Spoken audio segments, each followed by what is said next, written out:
Ny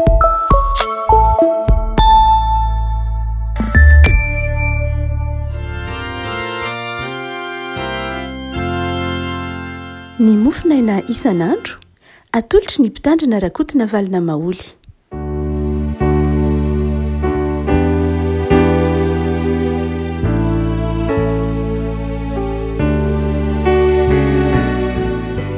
Fanarabantsika rehefa kitratra ity alarobia fa 4 ny volana May ity ny soatra masina izay voalahatra ho mofonaina antsika anio rehefa koa dia ny bokin'ny Zakaria Mpaminany.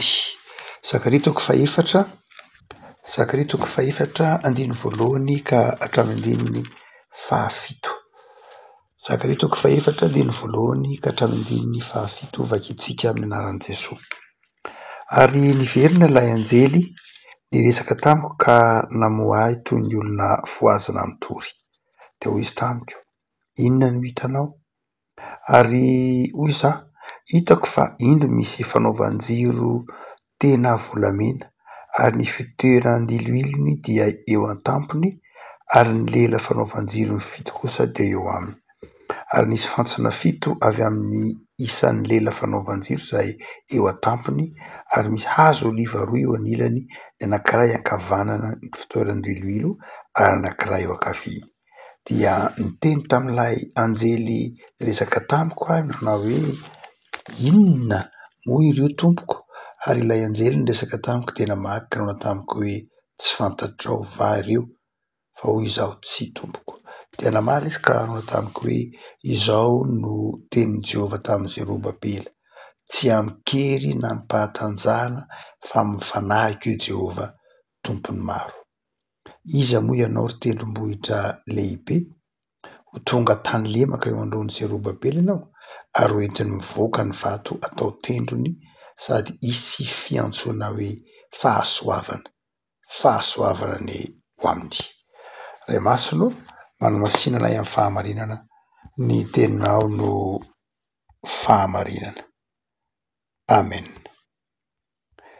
Fahitana 5 hitan'ny Zakaria havana ity mofinaina eo am-pelatanantsika ity. Ilay fahitana Zakaria dia ny fahitany ilay lampy na ilay fanaovan-jiro volamena. Hoy izy manao hoe hitako fa indro misy fanaovan-jiro tena volamena ary ny fitoeran-diloilony eo amin'ny tampony ary ny lela fanaovan-jiro fito kosa dia eo aminy. Ilay fanaovan-jiro volamena no hitan'ny Zakaria izay hitany amin'ny bokin'ny Eksidôsy toko 10. Ny fanaovan-jiro volamena izay misy rantsana 7 na atao amin'ny teny hebreo hoe menorah moa no lazan'ny jiosy azy. Izay maneho ny aty amin'ny testamenta vaovao maneho ny sarin'ny Kristy raha ohatra ka mamaky ny bokin'ny Apokalipsy isika dia Jesosy no arina amin'ilay fanaovan-jiro volamena 7 rantsana. Fanaovan-jiro izay tokana fa misy rantsana 7. Raha verina kely any amin'ny bokin'ny Eksidôsy isika dia miavaka be ity fanaovan-jiro izay misy rantsana 7 ity. Hotsika manao hoe miavaka izy amin'ny lafiny hoe na ny fomba nanaovana azy fotsiny ihany ara. Na ny fomba nanaovana azy fotsiny ihany ara ao amin'ny Eksidôsy toko 10 dia milaza fa ity izy ity dia talenta manokana no nafahana nanao azy 930 ary manao fanaovan-jiro volamena tsara. Voasana no anaovanao ny fanaovan-jiro, hatao indray mivoafy ihany ny faradiny sy ny tahony sy ny vodivoniny sy ny kiborony ary ny vonony. Zany hoe ilay fanaovan-jiro dia fanaovan-jiro hafa kely mihitsy ary nanao azy tamin'izany fotoana izany dia olona nofantenana mihitsy Betsalel izay olona nitarina notsindrin'ny fanan'Andriamanitra no namboatra ity fanaovan-jiro volamena ity ao amin'ny bokin'ny Eksidôsy. Mandrakity ny androany.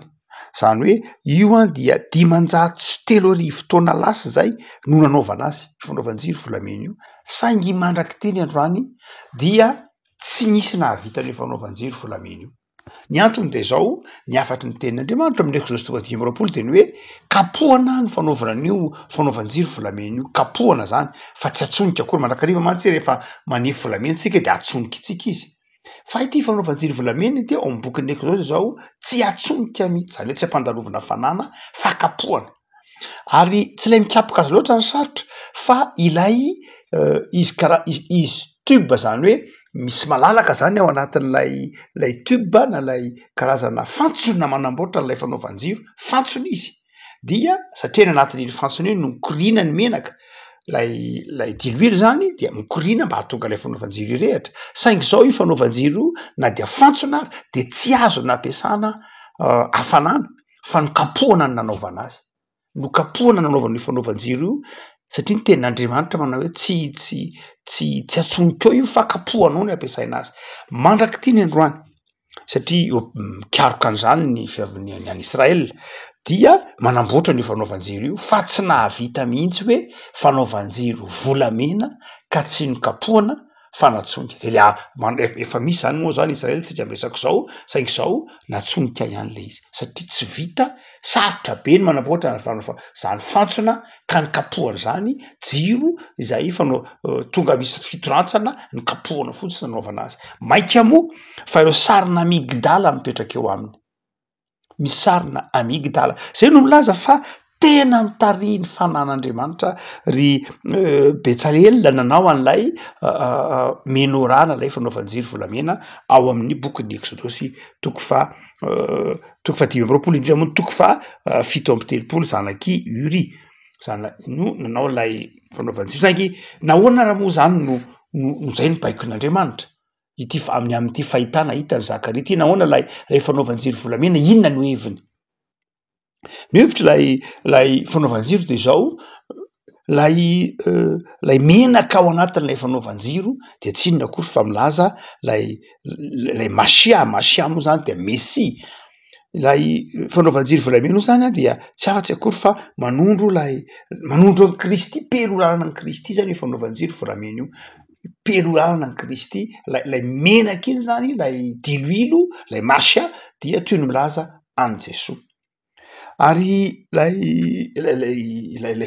Jesosy zay nosorana ho Messia zany, zay le fanaovan-jiro moa zany iny isarin'i Jesosy, fa lay menaka dia tsy akory fa lay Masia, lay manositra, lay milaza Messia an'i Jesosy.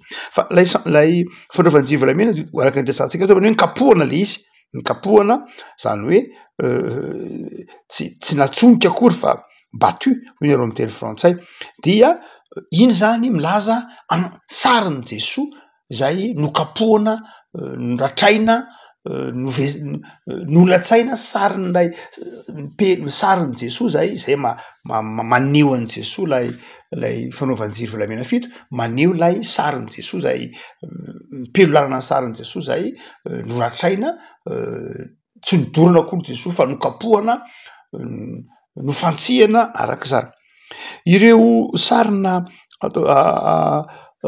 amigdala 2:20, ireo sarina amigdala 2:20 eo amin'io menorah io na io fanaovan-jiro volamena fito dia milaza manokana ataontsika hoe milaza ny fahavelomana eo anoloana ny fahafatesana. Ny amigdala na amandier amin'iny faritra Palestina iny dia rehefa tonga ny janvier dia rehefa tonga ny faraparan'ny janvier sy ny février dia manomboka mamelana ny zava-maniry, tapitra zany lay ririnina de mamelana ny zava-maniry, ka le zava-maniry mamelana io de ny voalohany mamelana indrindra de ny amigdala. Zany hoe rehefa tapitra ny ririnina ka mamono voninkazo de ny voninkazo mamoa voalohany indrindra de ny amigdala. Ary zay amigdala zay no mipetraka teo amin'io, no sarina atao teo amin'io fanaovan-jiro volamena fito io. Zany hoe raha Jesosy lay fanaovan-jiro volamena fito izao, lay amigdala de milaza fahavelomana ao anatin'ny fahafatesana. Tapitra lay ririnina de zao lay Jesosy nitsangana tamin'ny maty, nandresy ny fahafatesana, rehefa avy nokapohana lay Messia, iny no asehon'lay fanaovan-jiro volamena fito zay milaza lay sarina amigdala de milaza fandresena ny fahafatesana, fitsanganana amin'ny maty. De io no hitan'ny Zakaria. io no hitan'ny Zakaria, hoy izy manao hoe hitako io misy fanaovan-jiro volamena, tena volamena. Ary zao nefa nampiavaka ny fanaovan-jiro volamena io, misy oliva anankiroa, misy oliva anankiroa eo andaniny sy ankilany izay manazava azy, izay mandraraka lay diloilo ao anatin'lay manaraka tonga menaka ao anatin'lay fanaovan-jiro. Misy oliva zany izay maniry de manjary mandraraka menaka ao anatin'lay fanaovan-jiro. Inona no hevitry zany? Raha ohatra ka mamaky, satria nametra-panontaniany Zakaria hoe inona no hevitrio ry anjely, de namaly le anjely, hitantsika amin'ny andininy fa enina manao hoe tsy amikery na ampahatanjahana fa amy fanahiko. Raha amy teny hebreo de manao izy manao hoe io vekaila velo vekoakiky imbe rotry. Raha jerena io teny hebreo io, amy teny gasy izy tsy hita loatra, fa raha jerena amy teny hebreo hoe io vekaila velo vekoaky imbe rotry ity dia fito n'isan'ny teny. Fito ny isan'lay na isan'lay teny. Io teny io zany manao hoe tsy amikery na amin'ny fahatanjahana fa amy fanahiko. Raha adika amy teny hebreo, raha isaina amy teny hebreo izy io dia fito ny isan'lay mot, izay mifanitsy indrindra amin'ilay fito am'lay rantsan'ny fanaovan-jiro volamena. Fito ny isan'lay fanaovan-jiro dia fito ny isan'io teny io hoe tsy amikery na ampahatanjahana fa amy fanahiko. Inona ny dikan'izany ary? Inona ny dikan'izany raha ohatra ka jerena amin'ny azavaina ny fahitany Zakaria. Voalohany de zao, lay fanaovan-jiro zay misy oliva manodidina azy, de zao lay fanaovan-jiro zany de Jesoa. Jesoa zay efa nitsangana tamy maty, Jesoa zay velona namonjy antsika. Fa lay oliva kosa de zao milaza ny fiangonana, milaza ny fiangonan'Andriamanitra. Zany hoe eo afovoan'ny fiangonana Jesoa, lay oliva anankiroa eo afovoan'ny fiangonana Jesoa. Ka ny fifampiankinan'i Jesoa sy ny fiangonana no asehon'ny Zakaria mpaminany eto. Lay fiangonana izay toy ny manaiky ny maha-Mesia an' Jesoa, lay fiangonana izay manome voninahitra an' Jesoa, lay fiangonana izay miondrika eo anoloanan'ilay zanak'olon'Andriamanitra. Zay le hoe lay oliva zay nanjary nampisy menaka na diloilo tao am'lay fanaovan-jiro volamena. Eto zany afaka malala de maneho zany fa ny fiainan'ny fiangonana, ny andavanandro ny fiangonana de zao Jesoa. Ny manome aina ny fiangonana de Jesoa. Ny mampisy heviny ny fiangonana de Jesoa. Tsy fiangonana ny fiangonana raha vao tsy eo Jesoa, lasa club izy rehefa tsy eo Jesoa.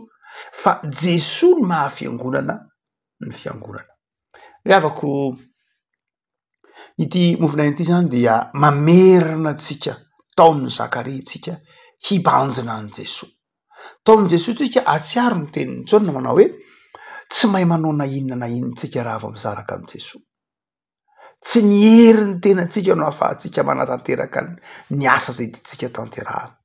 Fa ao am'ilay Jesoa zay mpamonjy, ao am'ilay Jesoa zay mahay zava-mahagaga, ao am'ilay Jesoa zay nokapohina noho ny fahotantsika. Ao tsika ny manovo fahendrena, ao tsika ny manovo fifaliana, ao am' Jesoa tsika ny manovo fiainana.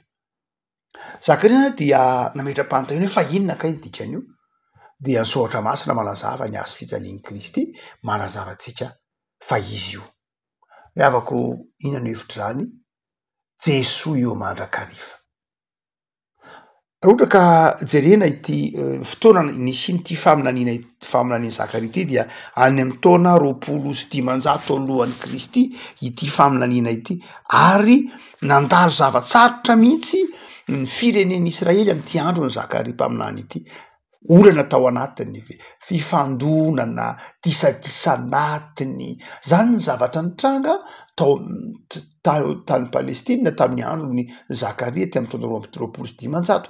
Ary akoatr'izay ny fahavalona ny didina izay mbola te hanapotika ny firenen'ny Israely.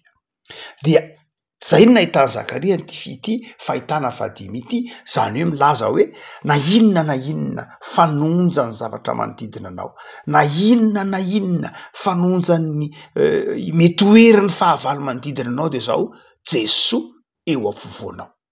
Jesoa eo afovoanao ary aza mitsahatra mivavaka sy miankina aminy. Zay le hoe diloilo lay menaka miraraka menaka oliva eo amin'ilay fanaovan-jiro.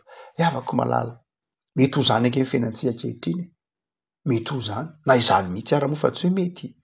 Ao anatintsika eo misy tebiteby, ao anatintsika eo misy aya, misy tahotra. Ndraindray raha tahotra tsy voafaritra mazava tsara hoe inona ary zany atahorako zany. Fa totra mitebiteby fotsiny, totra manà fotsiny any amin'ny hoe anahoana ny apitso, anahoana indray ty herinandro vaovao ty. Ary eo ankilan'izay ny manodidina antsika koa tsy manamora ny fiainantsika. Dia ity bokin'ny Zakaria mpaminany, faminany Zakaria mpaminany, mahita ilay fanovanjery volamena ity de zao Jesoa eo afovoanao, eo afovoan'ny tokantranonao, eo afovoan'ny asanao. Jesoa eo mandrakariva. Fa izao inona no andrasan'i Jesoa? Vavaka. Ino no andrasan'i Jesoa? Fahatokiana azy. Ino no andrasan'i Jesoa? Fiankinana aminy. Zay le hitan'ny Zakaria mpaminany io manao hoe dia indro misy fantsona izay fito zay misy oliva roa zay samy mamoaka diloilo eo ankavanana sy ankavian'ilay fanaovan-jiro. Ny vavaka fahatokianan'i Jesoa zay io. Fa ny faharoa lehibe dia lay hevitry le teny teo, lay hevitry le teny resantsika teo hoe io vekaila velo vekoakim in berotsy, zany hoe inona ny dikan'io? Izao ny tenin'i Jehova, tsy amikery na mpahatanjahana fa mifanahiky. Lay Jesoa zay hitanao io zany. Lay Jesoa zay eo afovoanao io de tsy Jesoa tsy mitona anao ampiasa hery, tsy mitona anao ampiasa fahakalana, tsy amin'ny herin'olombelona no entinao mamany olanao, fa amin'ny herin'ny fanan'Andriamanitra, amin'ny fomba fitondran'Andriamanitra. Jesoa eo afovoantsika dia miteny manao hoe tsy amikery na mpahatanjahana fa mifanahiky. Zay le teny fito mandrafitra le feza lay menorara lay fanaovan-jiro lamena fito, zany hoe aza mantehitra amin'ny herinao, aza mantehitra amin'ny fahazavan-tsainao, fa miantehery aloha amin'ny fanan'Andriamanitra. Ny olona miantehitra amin'ny fanan'Andriamanitra tsy hoe tsy hanao ninona koa ndray kokory, fa miasa izy, manompo izy, miezaka manao zay mahatandrify azy izy, fa izao tsy zany akory ny anteherany. Tsy zany no fototra amahantsika olana, tsy ny herintsika, tsy ny tanjantsika ny fototra amahantsika olana. Toko atsika zany eo andininy io. Toko atsika eo andininy io hoe tsy amkerina mpahatanjahana fa amin'ny fanahiky. Inona lay toky? Lay toky zany de zao manao hoe azon'Andriamanitra atao, azon'i Jesoa atao mamonjy ny olona rehetra. Satria tsy miankina amin'ny kerin'olombelona le izy, tsy hoe ny besandrianina, ny manambola ihany, tsy miankina amin'izany, fa miankina amin'Andriamanitra rery ihany lay famonjena. Noho zany de mahazo matoky isika fa mamonjy Andriamanitra. Mahazo matoky isika fa ny Andriamanitritsika dia mamonjy antsika ary tsy amin'ny herintsika fa amin'ny fanahiny. Afaka malala. Paoly de manazava an'io matetika. Romanina toko fahavalo anazavana Paoly lafa-pemomba fanamasina. Hoe zao zany anjara toeran'ny fanamasina zany, mamonjy antsika amin'ny fahalemetsika satria na de mivavaka ara tsy haitsika.